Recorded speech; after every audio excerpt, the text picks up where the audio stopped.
এখন আসুন মূল বিষয়ে ঢুকতে যাচ্ছি। ঋণ কাকে বলা হয়, কর্জ কাকে বলা হয়, ধার কাকে বলা হয়? ধার বলা হচ্ছে এমন একটি অর্থকে, এমন একটি সম্পদকে, এমন একটি জিনিসকে, যে জিনিস ঋণদাতা ঋণ গ্রহীতাকে, ঋণ দেনেওয়ালা ঋণ লেনেওয়ালাকে তার যথা সময়ে দিয়ে থাকে এবং যথা সময়ে ঋণ গ্রহীতা ঋণ লেনেওয়ালা এটা ফেরত দেয়। এটার নাম হচ্ছে ঋণ।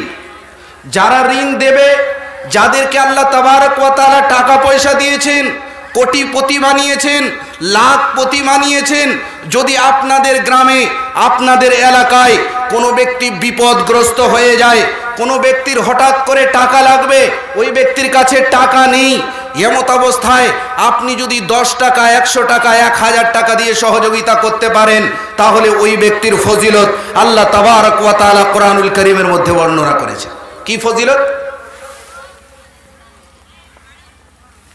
আল্লাহ রাব্বুল আলামিন বলছেন, وَمَن يُقْرِضُ اللَّهَ قَرْضًا حَسَنًا فَيُضَاعِفَهُ لَهُ وَلَهُ أَجْرٌ كَرِيمٌ।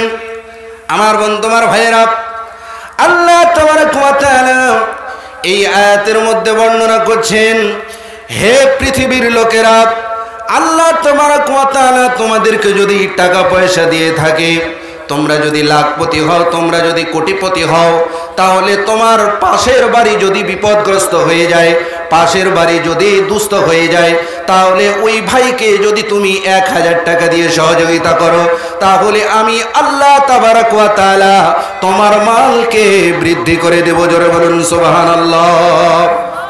মালকে বৃদ্ধি করে দেওয়া হবে। এরপরে দ্বিতীয় নম্বর ফজিলত কি বর্ণনা করা হয়েছে, বন্ধু আমার ভাইয়েরা মনোযোগ দেবেন। আল্লাহ তাবারক ওয়া তাআলা কত দয়ালু, কত রহম, কত মেহেরবান। দেখেন, যদি কোনো ব্যক্তি মাল ঋণ হিসেবে দিতে পারে, তাহলে আল্লাহ তাবারক ওয়া তাআলা ওই মালটাকে বৃদ্ধি করে দেবেন। দ্বিতীয় নম্বর ফজিলত আল্লাহ তাবারক ওয়া তাআলা ওই আয়াতের মধ্যেই বর্ণনা করছেন। কি ফজিলত? ফায়ুদাইফাহু লাহু ওয়া লাহু আজরুন কারীম। দ্বিতীয় নম্বর ফজিলত হচ্ছে তার জন্য আজরুন কারীম রয়েছে। আজরুন কারীম কাকে বলা হয়? আজরুন কারীম উলামায়ে কেরামরা ব্যাখ্যা করতে গিয়ে বর্ণনা করেছেন, আজরুন কারীম মানে হচ্ছে মহাপুরস্কার, আর মহাপুরস্কার বলতে জান্নাতকে বোঝানো হয়েছে। তার মানে কি, এই পৃথিবীতে যদি কেউ কাউকে ঋণ দিতে পারে, কেউ কাউকে ধার দিয়ে সহযোগিতা করতে পারে, তাহলে আল্লাহ তাবারক ওয়া তাআলা ওই ব্যক্তির মালকে বৃদ্ধি করে দেবেন। দ্বিতীয় নম্বর ফজিলত, আল্লাহ তাবারক ওয়া তাআলা ওই ব্যক্তিকে যেটা দান করবেন সেটা হচ্ছে জান্নাত। জোরে বলুন সুবহানাল্লাহ। প্রথম নম্বর ফজিলত, মালটাকে বৃদ্ধি করে দেওয়া হবে। দ্বিতীয় নম্বরের ফজিলতটা কি? জান্নাত দান করা হবে। এখন আপনাদের কাছে প্রশ্ন, বলেন ভাই, সব থেকে বড় কামিয়াবি কি? সব থেকে বড় কামিয়াবি কি ভাই?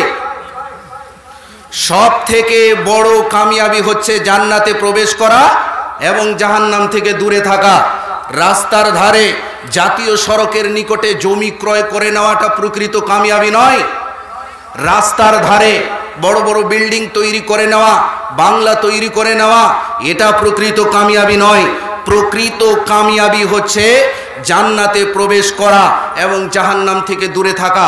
কারণ এই কথাই আল্লাহ তাবারক ওয়া তাআলা বলেছেন, ফামান যুহজিহা আনিন নারে ওয়া দুখিলাল জান্নাতা ফাকাদ ফাজ। যে ব্যক্তিকে জাহান্নাম থেকে দূরে রাখা হলো এবং যে ব্যক্তিকে জান্নাতের মধ্যে প্রবেশ করা হলো, এই ব্যক্তি হচ্ছে প্রকৃত কামিয়াব। তাহলে আল্লাহ তাবারক ওয়া তাআলা ঋণদাতার জন্য ফজিলত রেখেছেন। এরপরে তৃতীয় নম্বর ফজিলতটা শোনেন আমার বন্ধু, আমার ভাইরা।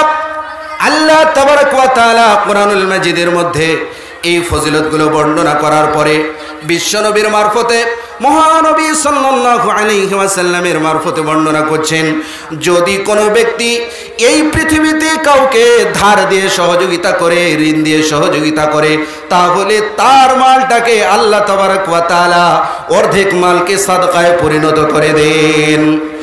সাদকায় পরিণত করে দেন এর মানে কি? মনে করেন আপনার একটা ভাই হসপিটালে চলে গেল, যাওয়ার পরে ডাক্তার মশাই চেক আপ করে বলছে, ভাইরে তোমার এই স্ত্রীকে তাড়াতাড়ি করে অপারেশন করতে হবে, তোমার স্ত্রীর পেটে কিডনিতে পাথর হয়েছে, এই পাথরকে যদি তাড়াতাড়ি করে না সরিয়ে দেওয়া হয়, অপারেশন যদি না করা হয়, তাহলে তোমার স্ত্রী কিছু দিনের মধ্যেই মারা যাবে, তাই তাড়াতাড়ি করে এই স্ত্রীকে অপারেশন করতে হবে। ওই ভাই তাড়াতাড়ি করে পকেটে হাত ঢুকাচ্ছেন, বেশি টাকা নেই, কি করে আমি অপারেশন করব। এইভাবে করে তাড়াতাড়ি করে বাড়ি চলে আসলো। প্রধানকে বলল, ও প্রধান মশাই, তোমাকে কিছু টাকা দিয়ে আমাকে সহযোগিতা করতে হবে, কেননা আমার কাছে টাকা নেই আর আমার স্ত্রীকে বাঁচানো একান্ত জরুরি। প্রধান ভাই যদি টাকা দিয়ে দেয়, তাহলে আল্লাহ তাবারক ওয়া তাআলা বলেছেন 10 লক্ষ টাকা যদি দেয়, 10,000 টাকা যদি দেয়, তাহলে আল্লাহ তাবারক ওয়া তাআলা 5,000 টাকাকে সাদাকায় পরিণত করেন। জোরে বলুন সুবহানাল্লাহ। এখানে জালসা হচ্ছে, সভাপতি বসে আছেন আমাদের হানিফ মাওলানা, এখানে কালেকশন করলেন। বন্ধুমার ভাইয়েরা, কালেকশন করার পরে যে টাকাটা আপনি দিয়েছেন, এই টাকাটা ইনাদের কাছে চলে আসলো, আপনার আমল নামায় ফজিলত লিখে দেওয়া হলো, আপনার আমল নামায় নেকি লিখে দেওয়া হলো, কিন্তু এই টাকাটা আপনার পকেটে ঢুকবে না। পকেটে আসবে ভাই? এই টাকাটা কি আপনার পকেটে যাবে? এই টাকাটা আপনার পকেটে যাবে না। কিন্তু বন্ধু আমার ভাইরা, যে টাকাটা আপনি ঋণ দিলেন, ধার দিলেন, এই টাকাটার অর্ধেক মাল সাদাকায় পরিণত হয়ে যায়, আর যে টাকাটা আপনি ঋণ দিলেন, এই টাকাটাকে আপনাকে ফেরত দিয়ে দেওয়া হবে। তাহলে ঋণ দেওয়ার অনেক ফজিলত এসেছে। আরো একটা ফজিলত আমি আপনাদের সামনে বর্ণনা করি। আমার বন্ধু আমার ভাইরা, যদি আল্লাহ তাবারক ওয়া তাআলা আপনাদেরকে টাকা পয়সা দিয়ে থাকেন, তাহলে অবশ্যই অবশ্যই সহযোগিতা করবেন, কারণ কিছুদিন পরেই আপনি মৃত্যুবরণ করে যাবেন, আমিও মৃত্যুবরণ করে যাব। কি ফজিলতটা রয়েছে শোনেন।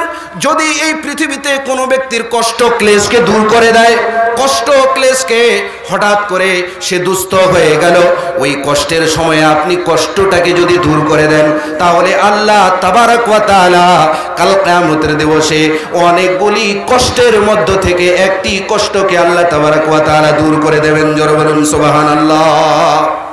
অনেকগুলি কষ্টের মধ্য থেকে একটি কষ্টকে দূর করে দেবেন। কি কারণে? ঋণ দেওয়ার কারণে, ধার দেওয়ার কারণে। এই জন্যই ধারের অনেক ফজিলত আছে। তো এই ফজিলত কারা পাবে? এই ফজিলত সবাই পাবে না, কিছু শর্ত আছে। এই শর্তগুলো যদি তাদের মধ্যে পাওয়া যায়, তাহলেই এই ফজিলতের অধিকারী হবে, নচেত এরা এই ফজিলতের অধিকারী হবে না। কি কি কি কি শর্ত লাগবে? এই শর্তগুলো একটু মনোযোগ দিয়ে শোনেন। প্রথম নম্বর শর্ত হচ্ছে, ঋণ দিতে হবে আল্লাহকে সন্তুষ্ট করার জন্য, আল্লাহ রাব্বুল আলামিনকে রাজি করার জন্য, অন্য কাউকে দেখানোর জন্য এই ঋণ দিলে এই ফজিলতের অধিকারী হওয়া যাবে না। এই ফজিলতের অধিকারী তখনই হওয়া যাবে যখন আপনি আল্লাহকে রাজি করার জন্য দেবেন। কিন্তু এলাকায় একটু আপনি আপনার ব্রেনটাকে নিয়ে যান তো, এমন অনেক লোক আছে যারা ঋণ দেওয়ার পরে চায়ের দোকানে চলাফেরা, উঠা বসায়, সমস্ত জায়গায় বলে বেড়াচ্ছে, আরে ভাই, ওই ভাই যখন বিপদে পড়েছিল আমি 1 লক্ষ টাকা দিয়ে সহযোগিতা করেছি। এই ভাই এই ফজিলতের অধিকারী হবে না। এই ফজিলত বলতে তার মালটাকে বৃদ্ধি করা হবে না। দ্বিতীয় নম্বরে জান্নাত দেওয়া হবে না। তারপরে কিয়ামতের অনেকগুলি কষ্টের মধ্য থেকে একটি কষ্ট আল্লাহ তাবারক ওয়া তাআলা দূর করবেন না। যদি মানুষকে দেখানোর জন্য দিয়ে থাকে, তাহলে এই ফজিলতের অধিকারী হবে না। দ্বিতীয় নম্বর শর্ত কি আমার বন্ধুরা ভাইরা? দ্বিতীয় নম্বর শর্ত হচ্ছে, পাত্র, জায়গা, সময়, কাল দিয়ে দিতে হবে। যদি কোনো ভাই অনেক টাকা রয়েছে, অনেক পয়সা রয়েছে, এমত অবস্থায় যদি সিনেমা হলের জন্য 1000 টাকা ঋণ দেয়, তাহলে ও নেকি পাবে? জোরে বলেন, নেকি পাবে ভাই? লিল্লাহি তাকবীর। আপনারা ঘুমাচ্ছেন নাকি? বিরক্ত লাগছে? লিল্লাহি তাকবীর। যদি কোনো ভাই সিনেমা হল তৈরি করার জন্য 1000 টাকা ঋণ দেয়, তাহলে এই ঋণ দেওয়ার কারণে ফজিলত পাবে কি পাবে না? ফজিলতের অধিকারী হবে না। যদি কোনো ভাই রাস্তায় গান বাজনা হবে, ওই গান বাজনার জন্য যুবকদেরকে ডেকে বলল, ও যুবক ভাইয়েরা, তোমাদেরকে 1000 টাকা আমি দিচ্ছি, ভালোভাবে প্রোগ্রামটা করো। তাহলে বলেন বন্ধু আমার ভাইয়েরা, এর জন্য কি সে নেকি পাবে? এর জন্য নেকি পাবে না। তাই আমি বলবো যে স্থান কাল সময় পাত্র দেখে দিতে হবে। এই ঋণটা তখনই দেওয়ার ফজিলত পাওয়া যাবে। নাম্বার 3, এই পৃথিবীতে অনেক লোক পাওয়া যায় যারা দেওয়ার পরে সব সময় সেটাকে চর্চা করার চেষ্টা করে, এরাও এই ফজিলতের অধিকারী হবে না। তাহলে কে ফজিলতের অধিকারী হবে? যাদের মধ্যে এই সমস্ত গুণ থাকবে, অর্থাৎ আল্লাহ রাব্বুল আলামিনকে সন্তুষ্ট করার জন্য যদি কেউ ঋণ দেয়, তাহলে আল্লাহ তাবারাক ওয়া তাআলা ফজিলতের অধিকারী করবেন। আপনারা জানেন কুরবানির মরশুমে আমরা কুরবানি করে থাকি। বিশ্ব নবী মুহাম্মদুর রাসূলুল্লাহ সাল্লাল্লাহু তাআলা আলাইহি ওয়াসাল্লাম বলেছেন, ইন্নাল্লাহা লা ইয়ানজুরু ইলা সুওয়ারিকুম ওয়া আমওয়ালিকুম ওয়ালাকিন ইয়ানজুরু ইলা কুলুবিকুম ওয়া আমালিকুম। আল্লাহ তাবারাক ওয়া তাআলা তোমাদের চেহারার দিকে তাকান না যে তোমরা কি নিয়তে কুরবানি করছো, তোমাদের চেহারার দিকে তাকান না তোমাদের চেহারাটা কত সুন্দর, তোমাদের চেহারাটা কত ভালো, এটার দিকে তাকান না, বরং আল্লাহ তাবারাক ওয়া তাআলা যে জিনিসটার দিকে তাকান ওটা আর কিছু নয়, তোমার নিয়তের দিকে, তুমি কোন নিয়তে কুরবানি করছো। তাহলে নিয়ত পরিষ্কার হতে হবে। আপনাকে ঋণ দিতে হবে নিয়ত পরিষ্কার করে, কাউকে দেখানোর জন্য নয়। মনের মধ্যে কোনো রকমের সংকোচ রাখা যাবে না, তাহলেই এই ফজিলতের অধিকারী হওয়া যাবে, না হলে এই ফজিলতের অধিকারী হওয়া যাবে না। এবারে আসুন, খুবই গুরুত্বপূর্ণ কথা বলতে যাচ্ছি, আপনারা একটু মনোযোগ দেন। আপনার কাছে টাকা নেই, আপনি বিপদগ্রস্ত হয়ে গেছেন, দুস্থ হয়ে গেছেন, এমত অবস্থায় আপনি অন্য ভাইয়ের কাছে ধার নিচ্ছেন, আপনার নিয়ত পরিষ্কার যে এই টাকাটা আমি অবশ্যই ফেরত দেব, তাহলে আল্লাহ তাবারক ওয়া তাআলা কুদরতি সহযোগিতা পাঠিয়ে দেবেন। আপনার এই ঋণটাকে শোধ করার জন্য কোনো পথ বের করে দেবেন। তবে নিয়ত পরিষ্কার থাকতে হবে, কি আমি তোমার কাছে নিচ্ছি আল্লাহ রাব্বুল আলামিন, এই টাকাটা যদি তুমি আমাকে দিয়ে দাও তাহলে অবশ্যই অবশ্যই আমি ঋণটাকে শোধ করব। এই ধরনের নিয়তে যদি আপনারা ঋণ নিতে পারেন তাহলে আল্লাহ তাবারক ওয়া তাআলা পথ সহজ করে দেবেন। দলিল সহিহ বুখারীর মধ্যে একটি হাদিস এসেছে, হাদিস নম্বর 2291, 2291 নম্বর হাদিস। এই হাদিসের মধ্যে বলা হয়েছে যে মুহাম্মদুর রাসূলুল্লাহ সাল্লাল্লাহু আলাইহি ওয়াসাল্লাম বর্ণনা করেছেন, বনি ইসরাঈলদের মধ্যে 2টি লোক ছিল। 2টি লোক, এরা একে অপরের কাছে জমা হওয়ার পরে এক ভাই অন্য ভাইকে বলল যে ভাই, তোমাকে 1000 টাকা দিরহাম দিতে হবে, আমার দরকার আছে, 1000 দিরহাম তুমি আমাকে ঋণ দাও। তখন দ্বিতীয় ভাই বলল যে ঠিক আছে, তোমাকে ঋণ দেওয়া হবে। তো ঋণ দেওয়ার আগে তুমি কাউকে সাক্ষী নিয়ে এসো, তোমাকে যে ঋণ দিব কিছুদিন পরে বলতে পারো যে আমার কাছে সাক্ষী নাই বা তোমার কাছে সাক্ষী নাই, কেউ বলতে পারছে না, তাই এই টাকাটা মেরে দিতে পারো, তুমি কি করো, সাক্ষী নিয়ে এসো, তাহলে 1000 দিরহাম তোমাকে দিয়ে দেব। তখন ওই ভাই মনের মধ্যে খুঁজতে শুরু করলো, কাকে সাক্ষী নিয়ে আসবো, কাকে নিয়ে আসবো। এভাবে করতে করতে সে একটা কথা বলেই ফেললো যে আমি সাক্ষী হিসেবে কাউকে নিয়ে আসতে পারবো না, সাক্ষী হিসেবে যাকে নিয়ে আসবো তিনি হচ্ছেন আল্লাহ। তার মানে কি নিয়ত পরিষ্কার? নিয়ত পরিষ্কার আছে বলেই এ কথা বললো যে সাক্ষী হিসেবে কে থাকবে ভাই? আল্লাহ।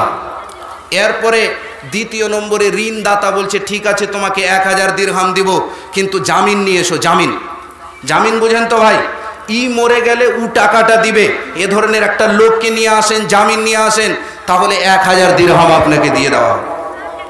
আমার বন্ধু আমার ভাইয়েরা, আবার ওই ভাই বলতে শুরু করলো আমি জামিন এখন কোথায় আনতে যাব, এই মুহূর্তে আমি কাকে খুঁজে পাবো?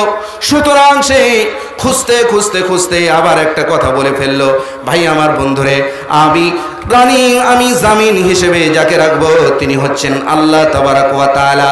সাক্ষী হিসেবে রাখলেন কাকে? আল্লাহকে রাখলেন। জামিন হিসেবে কাকে রাখলেন? আল্লাহকে রাখলেন। 1000 দিরহাম দিয়ে দিলেন, আর নির্ধারিত সময় হয়ে গেল, এই নির্ধারিত সময়ের মধ্যে যেন টাকাটা ফেরত দিবে। 1000 দিরহাম নিয়ে সমুদ্র পার হয়ে চলে গেলেন। এরপরে এই টাকাটাকে নিজের ব্যবসায় লাগালেন, কাজে লাগালেন। 1000 দিরহাম নিয়ে আবার সে চলে আসছে ওই ব্যক্তির নিকটে, এই টাকাটা যেন ফেরত দেবে। যখন সমুদ্রের নিকটে আসলো তখন দেখছে ততক্ষণে নৌকা যেন ছুটে গেছে, ততক্ষণে ট্রেন যেন ছুটে চলে গেছে। এমত অবস্থায় আজকের মতো অটো ছিল না, টোটো ছিল না, বাস ছিল না, কিছুই ছিল না। তখনকার জামানায় নৌকা ব্যবহার করা হতো। যখনই সমুদ্রের নিকটে আসলো ততক্ষণে নৌকা যেন চলে গেছে, নৌকা যেন ছুটে গেছে। নিয়ত পরিষ্কার, সময় হয়েছে, টাকা নিয়ে চলে এসেছে, কিন্তু কিছুক্ষণের জন্য, কিছুক্ষণ আগে না আসার কারণে নৌকাটা ছুটে গেছে। এখন কি করবে ভাই? আমরা হলে কি করতাম? আমরা হলে বাহানা পেয়ে নিতাম আর বলতাম, এ ভাই তুমি ঋণ দিয়েছিলে তো, ঠিক আছে ঋণ দেওয়ার কথা ছিল, কিন্তু আসার পরে আমি নৌকাটা পাইনি, নৌকা আমার ছুটে চলে গেছে, অতএব আমি এই টাকাটা আরো কিছুদিন পরে দেব। এইভাবে করে বাহানা লাগাতাম কি লাগাতাম না ভাই? অবশ্যই লাগাতাম। কিন্তু ওই লোকটা কি করছে দেখেন, ওই লোকটা যখন দেখলো যে নৌকাটা ছুটে চলে গেছে, এমন অবস্থায় সে মনে মনে ভাবলো, এই নৌকা যখন ছুটে চলে গেল তাহলে আমি সময় মতো টাকাটা দিতে পারবো না। ওই ভাই নিরাশ হয়ে যাবে। ওই ভাই নদীর ওই পারে দাঁড়িয়ে আছে এই টাকাটা নেওয়ার জন্য, আর আমি সময় মতো টাকাটা দিতে পারলাম না, কি করি? চিন্তায় চিন্তিত হয়ে গেলেন। যখন নৌকা ছুটে গেল তখন আশেপাশে সে নজর দিতে লাগলেন, দেখতে লাগলেন দেখি কোনো জিনিস পাই কি পাই না। হঠাৎ করে নদীর মধ্যে একটা জিনিস দেখতে পেলেন, ওটার নাম হচ্ছে কাঠ। এই কাঠটা নদীর মধ্যে ডুবছে আর ভেসে উঠছে, ডুবছে আর ভেসে উঠছে, ডুবছে আর ভেসে উঠছে। এমত অবস্থায় ওই কাঠটাকে বিসমিল্লাহ বলে নিয়ে নিলেন। আর নেওয়ার পরে আমার বন্ধু আমার ভাইয়েরা একটা চিঠি লিখলেন। এই চিঠির মধ্যে লিখে দিলেন, বিসমিল্লাহির রহমানির রহিম, বিসমিল্লাহির রহমানির রহিম। হে আমার ভাই শোনো, আমি তোমার টাকাটা দেওয়ার জন্য নদীতে এসেছিলাম, কিন্তু যখন আমি নদীতে আসলাম ততক্ষণে নৌকা যেন ছুটে গেছে, ততক্ষণে যেন আমার ট্রেন ছুটে গেছে, আমি নৌকা যেন পাইনি। অতএব এই 1000 দিরহাম আমি কাঠের ভেতরে ঢুকিয়ে দিলাম। তুমি নিরাশ হবে না, এই টাকাটা অবশ্যই তোমার কাছে পৌঁছে যাবে।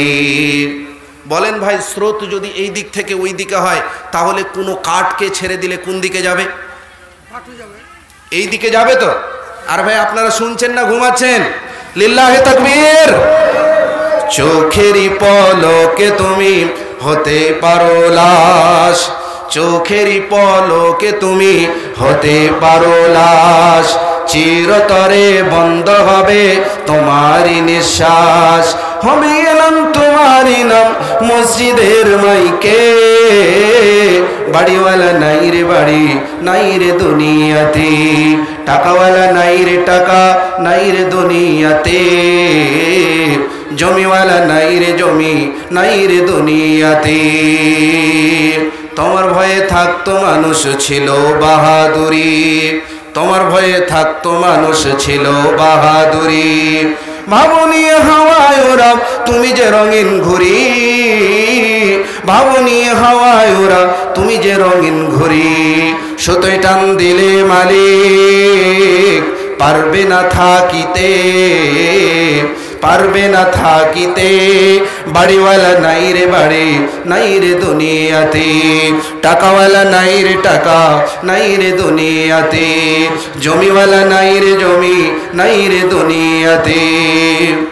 বাড়ি গাড়ি মিল ফ্যাক্টরি টাকার পাহাড়, বাড়ি গাড়ি মিল ফ্যাক্টরি টাকার পাহাড়, বিলাসিতায় কেটেছে জনম কত অহংকার, বিলাসিতায় কেটেছে জনম কত অহংকার, দামি কাপড় ছেড়ে হবে, দামি কাপড় ছেড়ে হবে সাদা কাফন পরিতে, বাড়িওয়ালা নাই রে বাড়ি, নাই রে দুনিয়াতে, টাকাওয়ালা নাই রে টাকা, নাই রে দুনিয়াতে, জমিওয়ালা নাই রে জমি, নাই রে দুনিয়াতে। তো কোনো জিনিসকে যদি ছেড়ে দেওয়া হয় যাবে এই দিকে, মনে করেন স্রোত যাচ্ছে এই দিকে, তো এই দিকে যাবে কি যাবে না ভাই? কিন্তু অসম্ভবকে সম্ভব করতে পারেন একজন, তিনি কে? তিনি কে? জোরে বলেন একটা না, আল্লাহ। ভাই কিছুদিন আগে মুস্কান নামে একটা মেয়ে 50টা যুবক বা এর থেকে ঊর্ধ্বের যুবকের সামনে ধ্বনি দিল, আওয়াজ দিল, তাকবীর দিল, লিল্লাহি তাকবীর, আল্লাহু আকবার। বলেন এই মুস্কান যে 50টা যুবকের ঊর্ধ্বে বা এই সমস্ত যুবকের নিকটে এই ধরনের ধ্বনি লাগালো, এই ধ্বনির তৌফিক কে দিয়েছিল? না হলে 50টা যুবকের সামনে পারা যায়? এই কাজ পারা যাবে? পারা যাবে না। কিন্তু তৌফিক কে দিয়েছিলেন? আল্লাহ। আর এটা হওয়ার পরে আমরা সবাই প্রশংসা করলাম, এমনকি কেউ কেউ টাকাও পুরস্কার দিল। কিন্তু আমি মনে করি একদিকে যেখানে ভালো হয়েছে ওখানে খারাপিটাও হয়েছে, খারাপিও হয়েছে। আপনি বলবেন কিভাবে? আপনারা জানেন না ওই পার্টি, যে পার্টি প্রতিটি ইলেকশনের পূর্বে এক একটি করে দুর্ঘটনা ঘটায় আর নিজের ভোটগুলোকে জমা করার চেষ্টা করে। বলেন, আমি যদি এখানে বলি হে মুসলমান ভাইরা একত্রিত হয়ে যাও, তাহলে অমুসলিম ভাইরা একত্রিত হবে কি হবে না? দ্বিতীয় জায়গায় এই ধরনের কথা বলে চারটি জায়গায় সে জয়ী হয়ে গেল, এখন তাদের সরকার। তো জজবাতি হলে হবে না, রক্ত গরম করলে হবে না। মাইনরিটি হয়ে আছেন, আরেকজন খুব শিক্ষিত, নাম বলবো না, আপনাকে বুঝে নিতে হবে কে ভাই ওটা, আপনারা জেনে নেবেন। ও খুব মুসলমান মুসলমান করে চিৎকার করছে। আবে তুই যদি মুসলমান দরদি এতটাই হোস, তাহলে মুসলমান এলাকায় গিয়ে কেন তুমি সিট দিয়ে, কেন তুমি এমএলএর জন্য দাঁড় করাচ্ছ আর সেখানে লড়াই করাচ্ছ আর ভোটটাকে বন্টন করছো? মুসলমান দরদি যে হবে সে এভাবে করবে? আচ্ছা মনে করে নেন ওর পার্টিটাকে আমি জিতিয়ে দিলাম, তোমার পার্টি কয়টা? 10টা হবে। তো এই 10টা দিয়ে তুমি মুখ্যমন্ত্রী হতে পারবে? ভারতবর্ষটা গণতন্ত্র দেশ, এখানে হিন্দু মুসলিম করলে চলবে না। যত মুসলমান মুসলমান করবে তত তোমার উপরে জুলুম অত্যাচার হবে, এইভাবে করা যাবে না। অতই যদি মুসলমান দরদি হতে, তাহলে অন্য কোনো পার্টির সঙ্গে কেন সংগঠন করলেন? মিলে গেলে না কেন?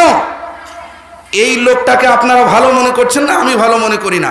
হতে পারে আমার মতের সঙ্গে আপনাদের মত এক নাও হতে পারে, কিন্তু বাস্তব এটাই। কারণ আমরা এখানে মাইনরিটি, আমাদের কম সংখ্যা আছে। এখানে যদি হিন্দু মুসলমান করি, তাহলে তো যখন মুসলমান করবেন হিন্দু ভাইয়েরা একত্রিত হবে। অথচ এই ভারতকে স্বাধীন করার সময় সবাই একত্রিত হয়েছিলেন। হিন্দু ভাইদেরও অবদান ছিল, মুসলমান ভাইদেরও অবদান ছিল, জৈন ভাইদেরও অবদান ছিল, সমস্ত ধর্মের লোকেদের অবদান ছিল। আর এমত অবস্থায় হিন্দু মুসলিম করে ইলেকশন করা হচ্ছে। আল্লাহ রাব্বুল আলামিন আমাদেরকে সঠিক বোঝার তৌফিক দান করুন। সকলে বলি আমিন। আপনারা বসে থাকলে আরও অনেক কথা হবে।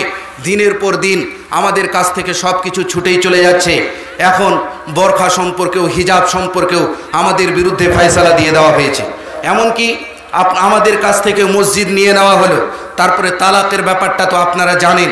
কতদিন এইভাবে অবহেলার ঘুমে ঘুমাবেন? আচ্ছা বলুন তো, এইভাবে অবহেলার ঘুমে ঘুমালে এর পরেও আপনার বিরুদ্ধে ফয়সালা হবে কি হবে না? এরপরে আপনার বিরুদ্ধে ফয়সালা হবে। একটা মহিলা যদি বাড়ির মধ্যে থাকে আর একটা যদি পোকা বের হয়, কীট বের হয়, পতঙ্গ বের হয়, ওই মহিলাটা যদি ঝাঁটা নিয়ে তাকে মেরে দেয় তাহলে কোনো কিছুই হবে না। কিন্তু ওই মহিলাটা যদি ভয় করে বসে যায়, তাহলে এই কীটটা তার গায়ে চড়বে কি চড়বে না? ভাই আমি বুঝাতে পারছি আপনাদের? অবশ্যই। তো আমাদের পার্লামেন্ট আমাদেরকে অধিকার দিয়েছে কিছু বলার। আমি এ কথা বলছি না কোনো ভাইকে মেরে দাও, কোনো ভাইয়ের নিকটে কোথাও বোমা বিস্ফোরণ করে দাও, আমি এ কথা বলছি না। পার্লামেন্ট যতটুকু অধিকার দিয়েছে এতটুকু তো করতে পারবো। কিন্তু এই কাজটুকু কি করেছি জোরে বলেন? অবশ্যই বলেছি। ত্রিপুরার মসজিদগুলোকে ভেঙে দেওয়া হলো, শুধু এই কথাটা বললেই চলবে? এই কথাটা বললেই চলবে না। আপনাকে পার্লামেন্ট ভাবে, পদ্ধতিগতভাবে এগিয়ে যেতে হবে, তাহলেই কাজ হবে, না হলে কাজ হবে না। শুধু জজবাতি রক্ত গরম করলে হবে না। যদি তাই হয় তো এক ভাই ওর পকেটে ছিল রুটি, আর রুটি নিয়ে যাচ্ছিল, যেতে যেতে যেতে দেখছে যে একটা বিড়াল কাঁদতেছে। তো বিড়াল যখন কাঁদছে তো ও বিড়ালটাকে ভালোভাবে হাত দিয়ে বুলিয়ে দিচ্ছে, বিড়ালটাকে ধরে তার মাথা মাসাহ করে দিচ্ছে। আর একজন ওই দিক দিয়ে যখন অতিবাহিত হলো, তখন ওকে জিজ্ঞাসা করছে যে ভাই বিড়ালের কি হয়েছে? তখন ওই ভাই বলছে যে বিড়াল কাঁদতেছে, খাওয়া পাইনি। তো বলে ঠিক আছে খাওয়া পাইনি, তোমার পকেটে কি? তো বলে আমার পকেটে রুটি। তো তোমার পকেটে রুটি আছে, এই রুটিটা তুমি দিচ্ছ না, আর হালকা করে মাথায় হাতটাকে রেখে দিয়ে মাসাহ করে দিচ্ছ। এটা কি দরদি দেখানো হলো? এটা দরদ দেখানো হলো না, মহব্বত দেখানো হলো না। তোমার পকেটে রুটি আছে, এই রুটিটা বিড়ালকে দাও, তাহলেই বোঝা যাবে যে তুমি তার সঙ্গে মহব্বত করলে। তো শুধু জবান দিয়ে বললে হবে না, সেটাকে বাস্তবায়ন করতে হবে, তাহলেই কাজ হবে, না হলে কাজ হবে না।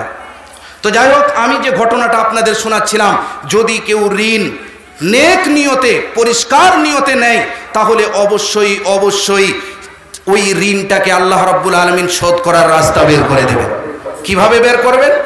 দেখেন, এই কার্ডটাতে ওই চিঠি লেখার পরে কাঠের ভিতরে লাগিয়ে দেওয়া হলো। এরপরে দ্বিতীয় নম্বরে 1000 দিরহাম যেন ওই কাঠের ভিতরে ঢুকিয়ে দেওয়া হলো। এরপরে আল্লাহ রাব্বুল আলামিনকে সাক্ষী রেখে বলল, মাবুদ গো, মওলা গো, তুমি জানো ওই ব্যক্তির কাছে যখন আমি ঋণ নিয়েছিলাম, ঋণ নেওয়ার সময় আমার কাছে সে সাক্ষী চেয়েছিল, আমি সাক্ষী নিয়ে আসতে পারিনি। দ্বিতীয় নম্বরে সে আমার কাছে জামিন চেয়েছিল, কিন্তু আমি জামিনও দিতে পারিনি। অতএব মাবুদ গো, মওলা গো, তোমাকে আমি সাক্ষী হিসেবে রেখেছিলাম, তোমাকে আমি জামিন হিসেবে রেখেছিলাম। মাবুদ মওলা, এই কার্ডটাকে তুমি ঋণদাতার বাড়িতে পৌঁছে দাও। মাবুদ গো, তুমি অসম্ভবকে সম্ভব করতে পারো। বিসমিল্লাহ বলে এই কার্ডটাকে সমুদ্রের মধ্যে ছেড়ে দিলেন, নদীর মধ্যে ছেড়ে দিলেন। দেখা গেল এই কার্ড যেন আপনি যে নিজেই ওই পারে হয়ে গেল, আর এই কার্ডটা আবার যেন ভাসতে শুরু করলো আর ডুবতে শুরু করলো, ডুবছে আর ভাসছে। ওইদিকে ওই ভাই নিজের ঋণকে নেওয়ার জন্য, নিজের ঋণকে গ্রহণ করার জন্য দাঁড়িয়ে আছে। নৌকাটা কিছুক্ষণের মধ্যেই পৌঁছে যাবে, ওই ভাই আসবে, আমাকে টাকাটা দেবে, আমাকে খুব ভালো লাগবে, আনন্দিত হব। এই নৌকা যখন পৌঁছে গেল, ডাঙায় পৌঁছে গেল, নৌকা থেকে একের পর এক লোক বের হয়ে যাচ্ছে, একের পর এক লোক নেমে যাচ্ছে।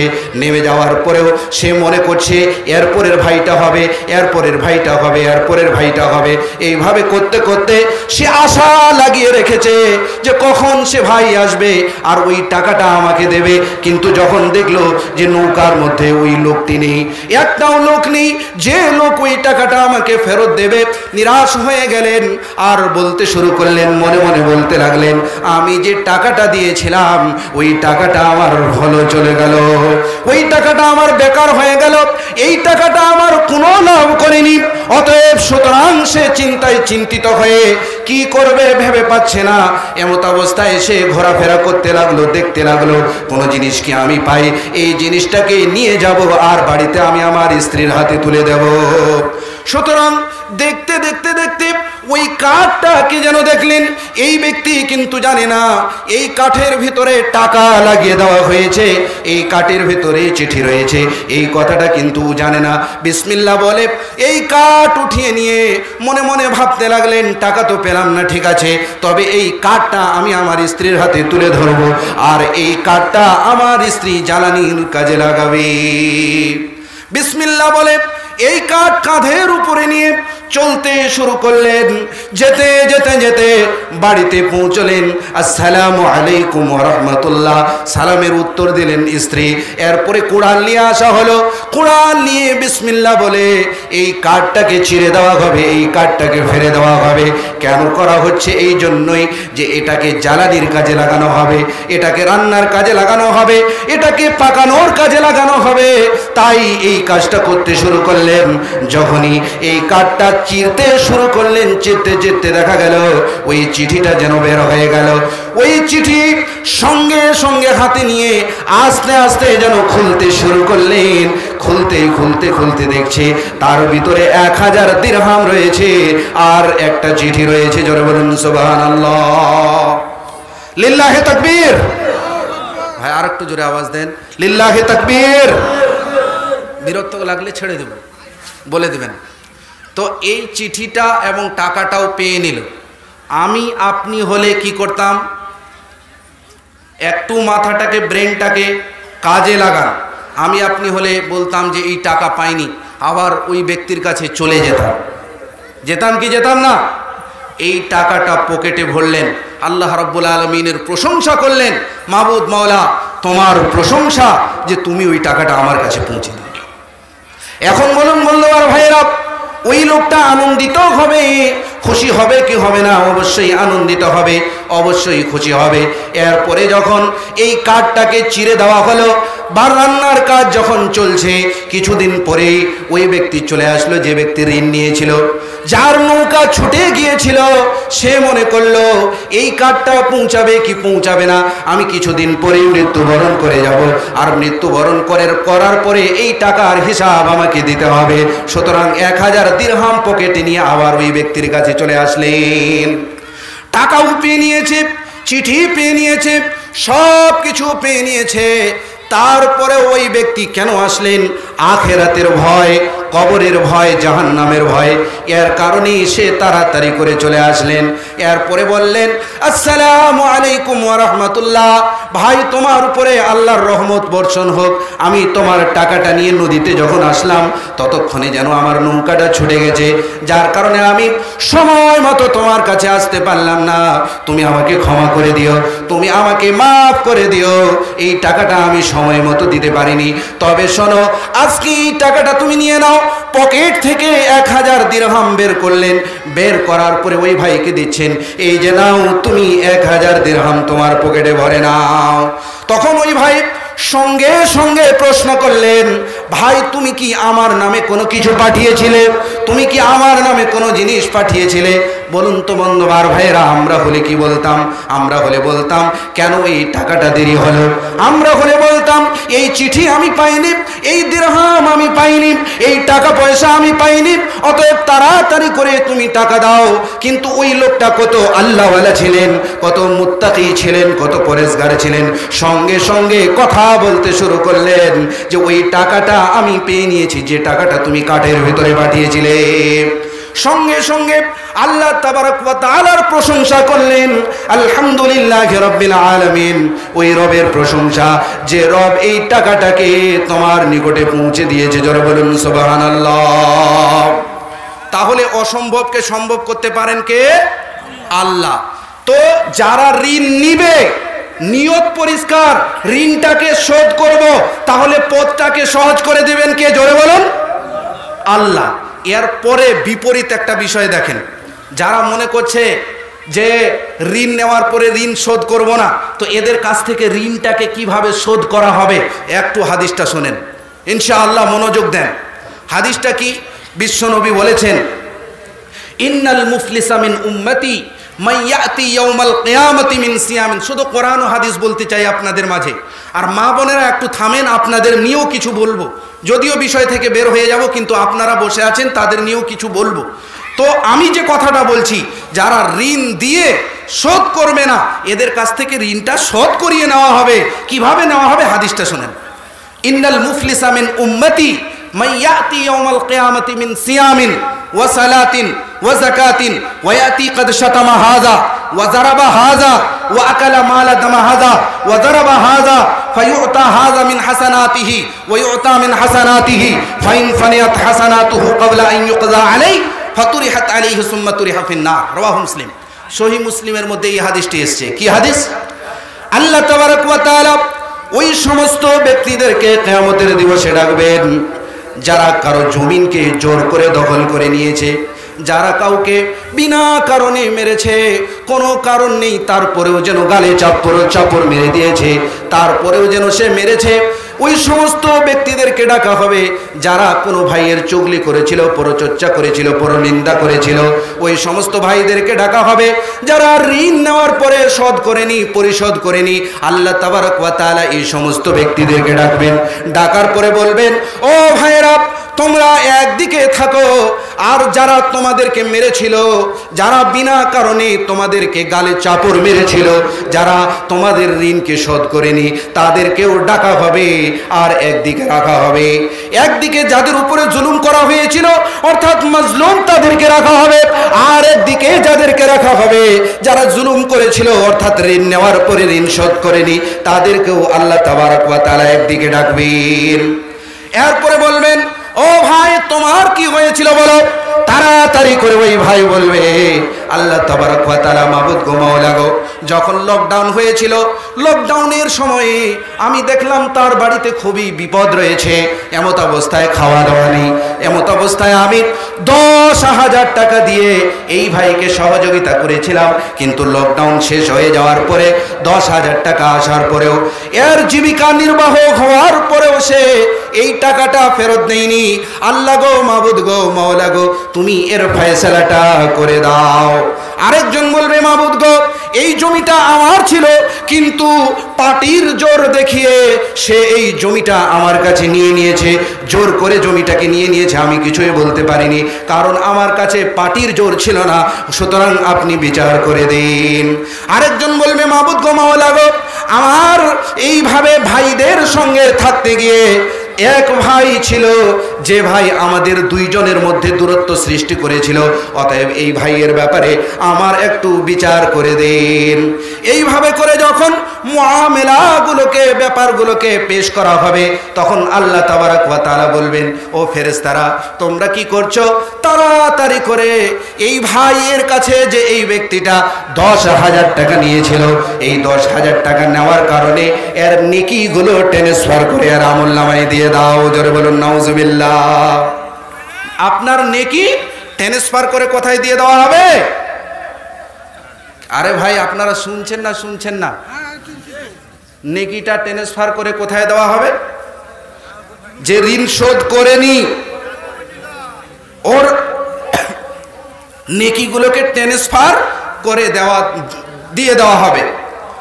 তার মানে কি আপনার লাভ হলো না ক্ষতি হলো? ভাই, লাভ হলো না ক্ষতি হলো? ক্ষতি হলো। আর আখেরাতে এমন অনেক লোক হবেন যারা একটি নেকি না থাকার কারণে কোথায় চলে যাবে? জাহান্নামে চলে যাবে। আর তখন এমত অবস্থায় যখন মা নিজের ছেলেকে, ছেলে নিজের মাকে, বাবা নিজের ছেলেকে, ছেলে নিজের বাবাকে দেখে ফেরার হবে, এমত অবস্থায় ভয়ানক দৃশ্যের মুহূর্তে আল্লাহ তাবারক ওয়া তাআলা জালিমদের নেকিগুলোকে ট্রান্সফার করে মাজলুমের আমলনামায় দিয়ে দেবেন। তো মাজলুমের মধ্য থেকে একটা মাজলুম ওই ব্যক্তিও না যে ব্যক্তি টাকা দিয়েছিল কিন্তু ওই টাকাটা শোধ করা হয়নি, ও না ভাই। তো ও যদি হয় তাহলে এর আমলনামায় নেকি ট্রান্সফার করে দেওয়া। দ্বিতীয় নম্বরে ওই ভাইকে বলা হবে, তোমার কি হয়েছিল? তাড়াতাড়ি করে বলো। ওই ভাই বলবে, মাবুদ গো মাওলা গো, বিনা কারণে আমাকে গালে থাপ্পড় মেরেছিল, চাপড় মেরে দিয়েছিল, এর বিচার আপনি আল্লাহ তাবারক ওয়া তাআলা করে দেন। আল্লাহ তাবারক ওয়া তাআলা বলবেন, হে ফেরেশতারা, তাড়াতাড়ি করে এদের নেকিগুলোকে ট্রান্সফার করে এদের আমলনামায় দিয়ে দাও। এইভাবে করতে বিচার হতেই থাকবে। বিচার হতে হতে হতে এমন একটা সময় চলে আসবে, এমন একটা মুহূর্ত চলে আসবে যখন এদের নিকটে কোনো নেকি থাকবে না, শুধুমাত্র পাপ আর পাপ। এখনো অনেকগুলো বিচার করা বাকি আছে। আল্লাহ তাবারক ওয়া তাআলা যে কাজটা করবেন, এরপরে বলবেন, ফেরেশতারা তাহলে একটা কাজ করো, এদের তো নেকিগুলো শেষ হয়ে গেছে, এদের নেকিগুলো শেষ হওয়ার কারণে এখনো পর্যন্ত অনেক বিচার করা বাকি আছে, তাহলে মাজলুমদের গুনাহগুলোকে, মাজলুমদের পাপগুলোকে তোমরা ট্রান্সফার করে জালিমদের আমলনামায় দিয়ে দাও। দেখছেন কত বড় গুনাহ হবে, কত বড় মারাত্মক ব্যাপার হবে, সাংঘাতিক ব্যাপার হবে যে আপনাকে ঋণটাকে শোধ করতেই হচ্ছে। অতএব চায়ের দোকানে যদি 5 টাকা দিয়ে চা খেয়ে থাকেন আর ওই 5 টাকা আপনি বাকি রেখেছিলেন, এই টাকাটাকে ফেরত দেবেন, না হলে কাল কিয়ামতের দিবসে এই টাকা ফেরত দিতেই হবে। এমন অনেক লোক আছে যারা চায়ের দোকানে 20, 25, 30, 40 করে বাকি রেখে দিয়েছে, এই টাকাটা ফেরত দেয়নি, এমনকি ভুলে গেছে। আমার বন্ধু, আমার ভাইরা, এই টাকা ফেরত দিতেই হবে, তাই এ কাজ থেকে বিরত থাকবেন। কেন? আল্লাহ তাবারক ওয়া তাআলা জায়েজ করেছেন, বৈধ করেছেন ঋণ নেওয়াটাকে, কিন্তু বৈধ করার পরেও ঋণ নেওয়াটা ভালো জিনিস না। ঋণ নিবেন ঠিক আছে, সেটাকে শেষ মুহূর্তে রাখেন, কিন্তু ঋণটা যখন পেলাম তখন নিয়ে নিলাম এমনটা না। আপনাদেরকে প্রশ্ন করি, বলুন, আপনার কাছে যদি আমি 10,000 টাকা নেই, তাহলে কাল পর্যন্ত আমি বেঁচে থাকবো, এই গ্যারান্টি কেউ দিতে পারে? এই গ্যারান্টি কেউ দিতে পারে? এই গ্যারান্টি কেউ দিতে পারে না। অতএব যেহেতু গ্যারেন্টি দিতে পারে না, তো আপনি ঋণী হয়ে কেন মরবেন? ঋণটাকে শেষ মুহূর্তে রাখেন। ঋণ নেন জায়েজ, কিন্তু এটাকে শেষ মুহূর্তে রাখেন। কেন? কয়েকটা হাদিস আমি আপনাকে শোনাবো, আপনারা মনোযোগ দিয়ে শুনেন। কোরআন এবং হাদিস থেকে বক্তব্য শোনাচ্ছি, আপনারা মনোযোগ দেন। আর আমি প্রথমেই বলার ইচ্ছা প্রকাশ করেছিলাম, আজকালকার যে সমস্ত জলসা হয়, এই জলসার জন্য কমিটি দায়ী। কমিটি জাহান্নামে যাবে, বক্তাও জাহান্নামে যাবে, আমিও জাহান্নামে যাব। বর্তমান পরিস্থিতিতে এলাকায়, সমাজে যে সমস্ত জলসা হচ্ছে, এই জলসাগুলির যদি পদ্ধতি চেঞ্জ না করা হয়, তাহলে অবশ্যই অবশ্যই বক্তাও জাহান্নামে যাবে, কমিটিও জাহান্নামে যাবে। এতগুলো টাকা খরচ করা সব বেকার হয়ে যাবে। আমি বলতে চাচ্ছিলাম, শেখ সাইদুর রহমান মাদানী আপনাদের সামনে বক্তব্য পেশ করেছিলেন। আপনারা জানেন ইনি কোন লোক, কত বড় ব্যক্তিত্ব, শিক্ষিত ব্যক্তি জানেন? আপনাদের জানা নেই। উনি যখন বক্তব্য রাখেন, নতুন কিছু জিনিস পাওয়া যায়, নতুন কিছু পাবেন। অবশ্যই যারা শিক্ষিত ব্যক্তি হয়, তাদের কাছ থেকে শিক্ষা গ্রহণ করতে মজা লাগে। কিন্তু আজকালকার জলসায়, যখন জলসার জন্য মিটিং ডাকা হলো, মিটিংয়ের মধ্যে এবার সভাপতি সাহেব এই কথাটা বের করলেন, আচ্ছা বক্তা এবারের জলসায় কাকে নিতে হবে? এক ভাই বলছে যে ফেসবুকে এই বক্তাটা বেশি ভাইরাল, এই বক্তাকে নিতে হবে। বলেন, ফেসবুকটাকে অগ্রাধিকার দিল, যে ভাইরাল হবে ওই বক্তাকেই নেওয়া যাবে, বাকি বক্তাকে নেওয়া যাবে না। দ্বিতীয় নম্বরে কে বলছে যে ভোজপুরি গান গাইতে পারবে, ওই বক্তাটাকে নিতে হবে। ভাই, এই ধরনের মন মানসিকতা তৈরি করলে জাহান্নামী হবে কি হবে না? আপনি বছরে একদিন জলসা করছেন, এই জলসায় কোরআন ও হাদিসের বক্তব্য না শুনে আপনি একটা ভোজপুরি গান শোনার জন্য চলে আসলেন। এটা ঠিক হচ্ছে না। আমাদেরকে ভাবতে হবে, বর্তমান পরিস্থিতির জলসাগুলোকে চেঞ্জ করতে হবে। আলহামদুলিল্লাহ, আজকে আপনারা দোকান বসতে দেননি, এজন্যই আপনাদেরকে ধন্যবাদ জানাচ্ছি, আপনাদের প্রশংসা করছি, গুণগান গাইছি। অনেক লোক আপনাদের বিরুদ্ধে কথা বলবে, কিন্তু আপনারা যে কাজটা করেছেন, হতে পারে আল্লাহ তাবারক ওয়া তাআলা এই কাজটার প্রতি সন্তুষ্ট হয়ে আপনাদেরকে জান্নাত দান করবেন ইনশাআল্লাহ। আপনারা এভাবে জলসা করার চেষ্টা করুন, ইসলামিক জলসা করুন, মেলা করার চেষ্টা করিয়েন না। কারণ আমি দেখেছি আমাদের এলাকায় যেখানেই যাই, কোনো না কোনো একটা খারাপই জলসার পরের দিন শোনা যায়। আরে শুনেছ, ওই মেয়েটা ওই ছেলেটার সঙ্গে কথা বলছিল, ধরা পড়েছে কি পড়েনি? অনেক এমন খবর রয়েছে। এটা হলো কেন? আপনি জলসাটাকে কেমনভাবে করলেন যে একটা মেয়ে একটা ছেলে গিয়ে অন্ধকারে কথা বলছে। আপনাকে পরিপূর্ণভাবে ঠিক থাকতে হবে, চৌকান্না থাকতে হবে, হুঁশিয়ার থাকতে হবে। তারপরেও যদি করে, তাহলে অবশ্যই আল্লাহ তাবারক ওয়া তাআলা তাদের ব্যাপারটাকে দেখবেন। কিন্তু আমি বক্তা হিসেবে, আমি কমিটি হিসেবে নিজেকে ঠিক করব, আর তারপরেও যদি হয়ে যায়, সেটা আল্লাহ রাব্বুল আলামিন ওই বিষয়টাকে দেখবেন। তো যাই হোক, আমি বলছিলাম ঋণ নেওয়াটা বৈধ, কিন্তু ঋণ নেওয়াটাকে শেষ মুহূর্তে রাখবেন। কেন? হাদিসটা শুনেন। বিশ্বনবীর জামানায়, মুহাম্মদুর রাসূলুল্লাহ সাল্লাল্লাহু আলাইহি ওয়াসাল্লামের জামানায় যখন কোনো ব্যক্তি মৃত্যুবরণ করে যেত, তখন তাড়াতাড়ি করে ওই ব্যক্তিকে বিশ্বনবীর নিকটে নিয়ে আসা হতো। বিশ্বনবীকে বলা হতো, মুহাম্মদুর রাসূলুল্লাহ সাল্লাল্লাহু তাআলা আলাইহি ওয়াসাল্লাম, এই ব্যক্তির উপরে আপনি জানাজার নামাজ আদায় করুন। বিশ্বনবী জানাজার নামাজ আদায় করবেন। সাহাবায়ে কেরামরা তৈরি হয়ে আছেন, পিছনে সাহাবায়ে কেরামরা দাঁড়িয়ে রয়েছেন। বিশ্বনবী কিছুক্ষণের মধ্যেই আল্লাহু আকবার বলার পরে জানাজার নামাজ শুরু করে দেবেন। এমত অবস্থায় বিশ্বনবী একটা প্রশ্ন করলেন, ও সাহাবায়ে কেরামরা, তোমাদেরকে একটা প্রশ্ন করি, বলো এই লাশটাকে তোমরা যে নিয়ে এসেছো জানাজার নামাজ আদায় করার জন্য, এই লাশের উপরে কোনো কি ঋণ আছে?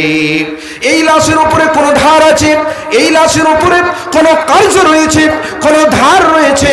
সাহাবায়ে কেরামরা যদি বলতেন যে হ্যাঁ, এই ব্যক্তির উপরে ঋণ আছে, এই ব্যক্তির উপরে ধার আছে, সঙ্গে সঙ্গে বিশ্বনবী যে কথাটি বলতেন, সাল্লু আলা সাহিবিকুম, সাহাবায়ে কেরামরা তোমরা এর উপরে জানাজার নামাজ আদায় করে নাও, আমি বিশ্বনবী হয়ে এই ব্যক্তির উপরে জানাজার নামাজ আদায় করব না। বিশ্বনবী জানাজার নামাজ আদায় করলেন না কেন?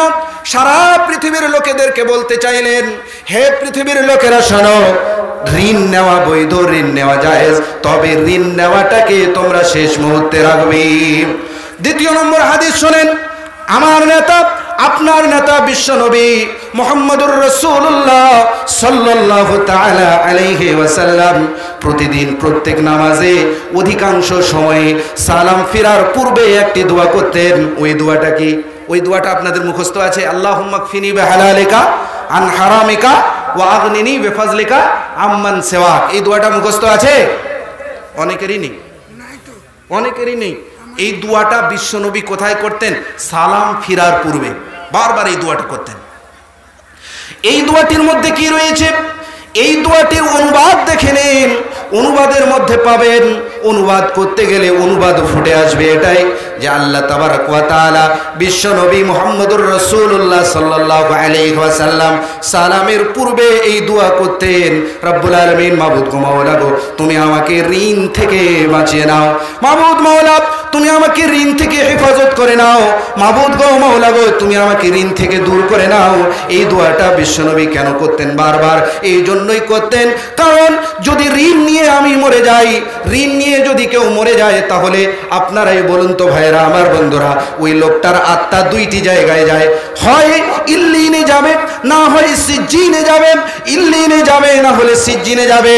ওই বান্দাটা যদি নেক হয়, ভালো হয়, ওই লোকটা যদি ভালো হয়, তাহলে তার আত্মাটা চলে যাবে ইল্লিনে।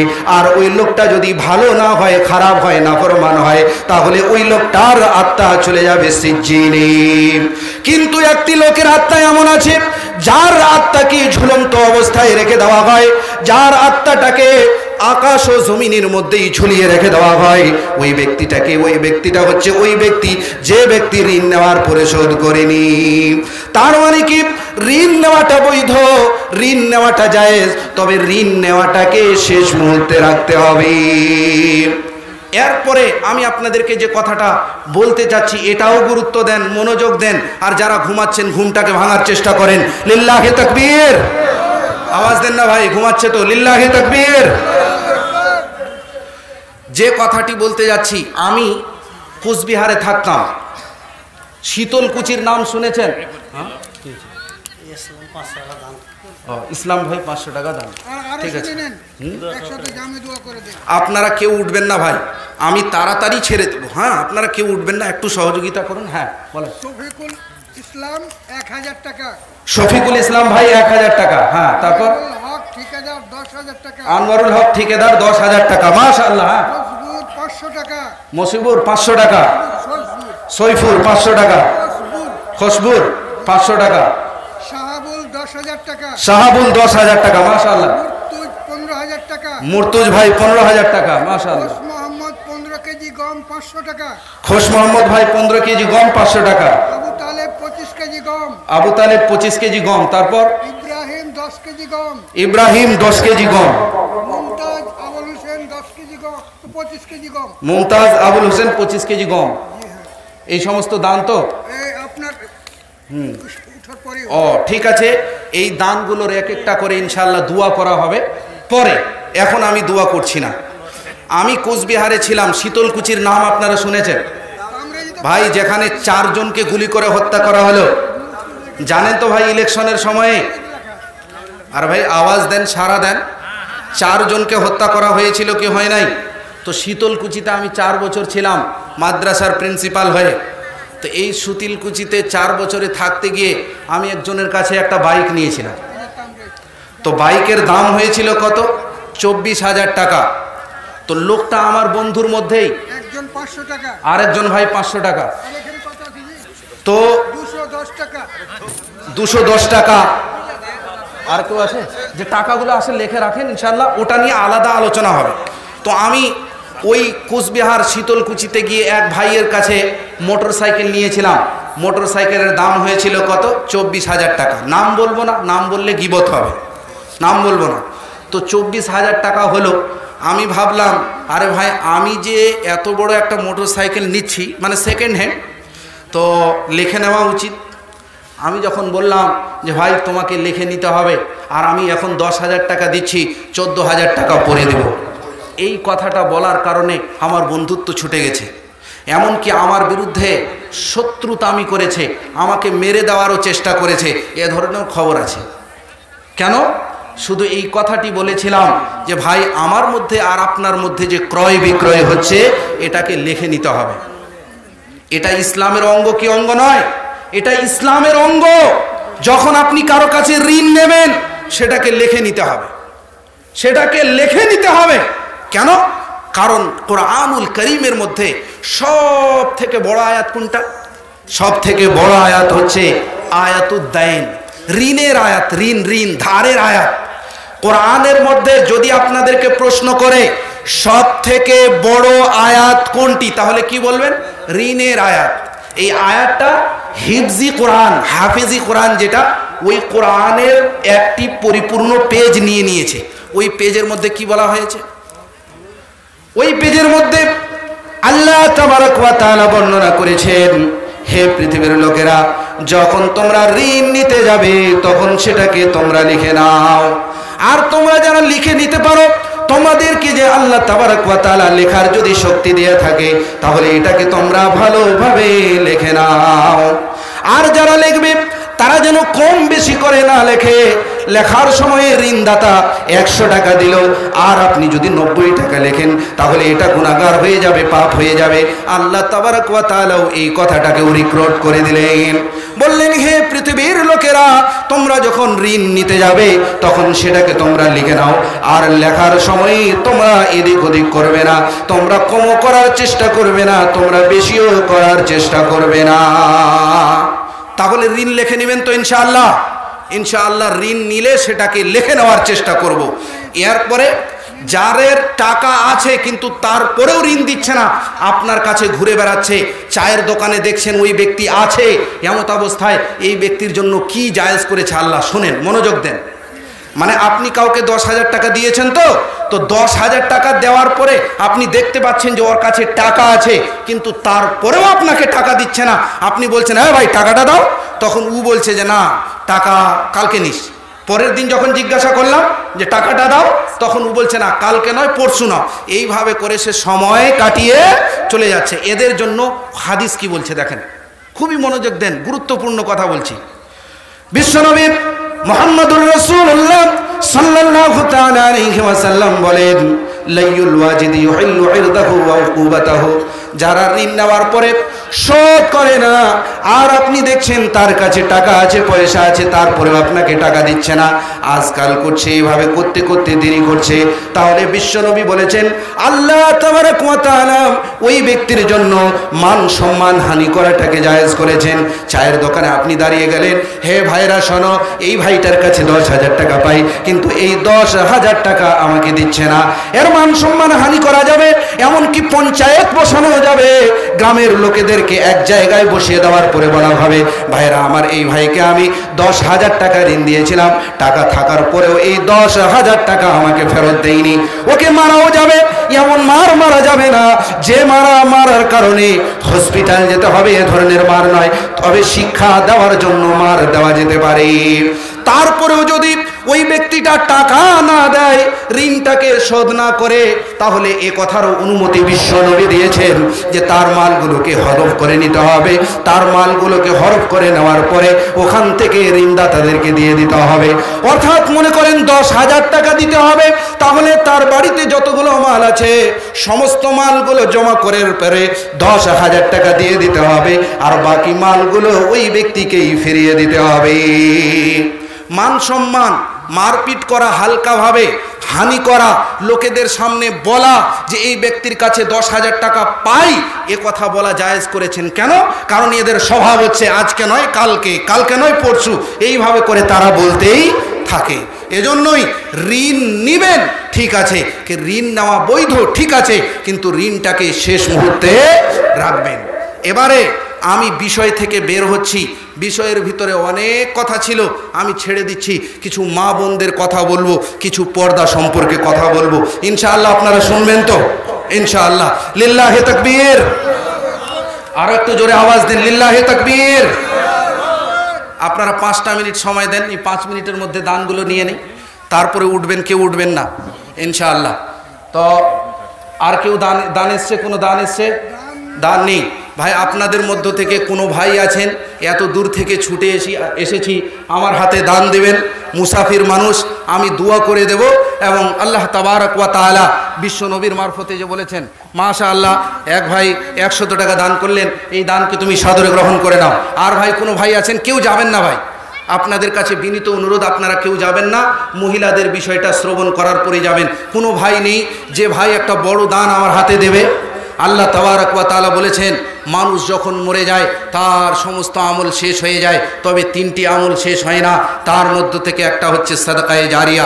আপনি যে সাদকা করলেন এই সাদকাটা তো যদি জারি থাকে, চলন্ত অবস্থায় থাকে, তাহলে এই সাদকাটা চলন্ত অবস্থায় থাকার কারণে আপনার মরে যাওয়ার পরেও আপনার আমলনামায় নেকি লেখা হবে।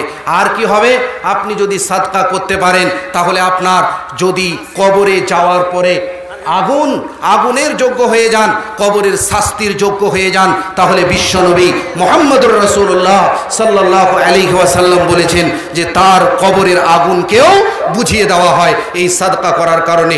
আসুন আপনারা কে কে আছেন যারা নিজের কবরের আগুনকে বুঝিয়ে নেওয়ার জন্য আমার কাছে দান দেবেন। ভাই আপনারা কেউ যাবেন না, যদি বেশি বড় দান না থাকে কমপক্ষে ছোট ছোট দানগুলো নিয়ে আসেন, 100 200 300 যার কাছে যেটা আছে তাড়াতাড়ি করে নিয়ে আসেন, ইনশাআল্লাহ আমি বক্তব্য শুরু করে দেব। মা বোনেরা আপনারা যাবেন না।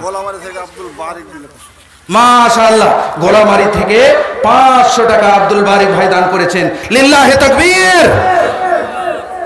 মাবুদ গো মাওলা গো, এতক্ষণ পর্যন্ত যে ভাইরা আমার দান করেছে এই দানগুলোকে তুমি সাদরে গ্রহণ করে নাও। রব্বানা তাকাব্বাল মিন্না ইন্নাকা আনতাস সামিউল আলিম ওয়া তুব আলাইনা ইন্নাকা আনতাত তাওয়াবুর রহিম। সুবহান রাব্বিকা রাব্বিল ইজ্জাতি আম্মা ইয়াসিফুন ওয়া সালামুন আলাল মুরসালিন। আরেক ভাই 100 টাকা দান, এই দানকে তুমি সাদরে গ্রহণ করে নাও। মাবুদ গো মাওলা গো, কিছুক্ষণ আগে অনেকগুলো টাকা দান করা হয়েছে, এই দানগুলোকে তুমি সাদরে গ্রহণ করে নাও। মাবুদ গো, এই দানের বদৌলতে তুমি জান্নাতের অধিকারী বানাও। মাবুদ গো, তাদেরকে তুমি পাক্কা সচ্চা নামাজি বানাও, তাদের রুজি রোজগারে বরকত দাও, যতদিন তুমি তাদেরকে বাঁচিয়ে রাখবে সমস্ত রকমের বালা মুসিবত থেকে হেফাজত করো। রব্বানা তাকাব্বাল মিন্না ইন্নাকা আনতাস সামিউল আলিম ওয়া তুব আলাইনা ইন্নাকা আনতাত তাওয়াবুর রহিম। সুবহানা রাব্বিকা রাব্বিল ইজ্জাতি আম্মা ইয়াসিফুন ওয়া সালামুন আলাল মুরসালিন ওয়ালহামদুলিল্লাহি রাব্বিল আলামিন। আমার মরণ জালাল 50 কিলো কম। মাশাআল্লাহ, জালাল ভাই 50 কিলো কম, এই দানকে তুমি সাদরে গ্রহণ করো। রব্বানা তাকাব্বাল মিন্না ইন্নাকা আনতাস সামিউল আলিম। আর এক ভাই 200 টাকা দান, এই দানকে তুমি সাদরে গ্রহণ করে নাও, পাক্কা সচ্চা নামাজি বানাও, রুজি রোজগারে বরকত দাও। রব্বানা তাকাব্বাল মিন্না ইন্নাকা আনতাস সামিউল আলিম ওয়া তুব আলাইনা ইন্নাকা আনতাত তাওয়াবুর রহিম। দান করলে মেকি মিলে হাদিসেতে কয় 100 টাকা। আর এক ভাই 100 টাকা দান, এই দানকে তুমি সাদরে গ্রহণ করে নাও। আর এক ভাই 100 টাকা, এই দানকে তুমি জাযায়ে দাও। আর এক ভাই 100 টাকা, এই দানকে তুমি কবুল করে নাও। রব্বুল আলামিন পাক্কা সচ্চা নামাজি বানাও, কবরের আগুনকে তুমি বুঝিয়ে দাও। রব্বুল আলামিন জান্নাতুল ফিরদাউসের অধিকারী বানাও। রব্বানা তাকাব্বাল মিন্না ইন্নাকা আনতাস সামিউল আলিম ওয়া তুব আলাইনা ইন্নাকা আনতাত তাওয়াবুর রহিম। আর এক ভাই 100 টাকা, 25 কেজি গম, ইনার নামে 25 কেজি গম লেখেন, 100 টাকা দান।